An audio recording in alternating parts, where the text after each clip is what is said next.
Snack ගන්න එක හොඳයිද? ගොඩක් අය තියෙන ප්‍රශ්නයක් මේක. ඇත්තටම ස්නැක් ගත්තාම මොකද වෙන්නේ? කතා කරමු ඒ ගැන. ස්නැක් එකකදී ඔයා తాවකාලික තෘප්තියක් නේ ලබන්නේ. ඒ කියන්නේ ඔයා බඩ පිරෙන්න කන්නේ නැහැ. අර මීය කනවා වගේ චුට්ටක් කනවා. එතකොට ඒක ඇඟට හොඳයිද?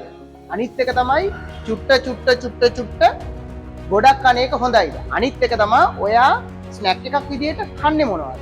සාමාන්‍යයෙන් ගොඩක් අය ස්නැක් එකක් විදිහට කන්නේ මොන හරි ඇට જાතිනේ.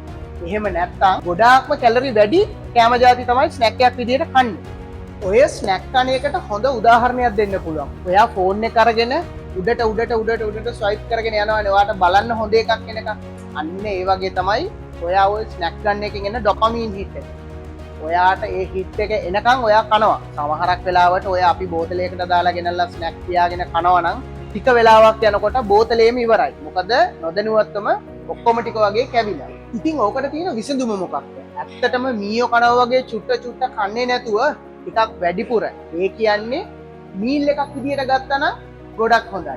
එතකොට ඔයා හිතනවානේ ওই සැරින් සැරේට එන බඩගින්නට මොකද්ද කරන්න කියලා.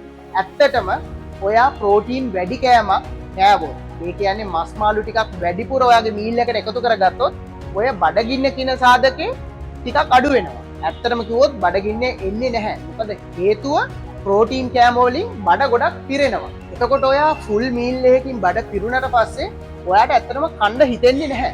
අනිත් එක තමයි බඩගින්නවා සුපර් මාකට් වලට යන්න එපා. මොකද ස්නැක් කියන එක උස්සන් එන්නේ බඩගින්නේ සුපර් මාකට් එකට ගියොත් තමයි. මොකද සුපර් මාකට් එකේ ගොඩක් වෙලාවට ස්නැක් තියෙන්නේ කැෂියර් එක ගාව. ඒ කියන්නේ ඔයා ඒ බිල ගෙවන්න පොලිමේ ඉන්න වෙලාව ඔයාට ස්නැක් එකක් ගන්න හිතෙන්නේ තමයි ඒව එහෙම තියලා තියෙන්නේ. ඔයා බඩගින්න ගියොත් අනිවාර්යෙන් ඔයාට ගන්න හිතෙනවා. ඒක නිසා කිසිම වෙලාවක බඩගින්නේ සුපර් මාකට් එකකට නම් යන්න එපා. ඒක නිසා ඔයා ස්නැක් කඩෙන් ගන්න ඉස්සෙල්ලා එකපාරක් දෙපාරක් නෙමෙයි 3-4 වතාවක්ම හිතලා බලන්න.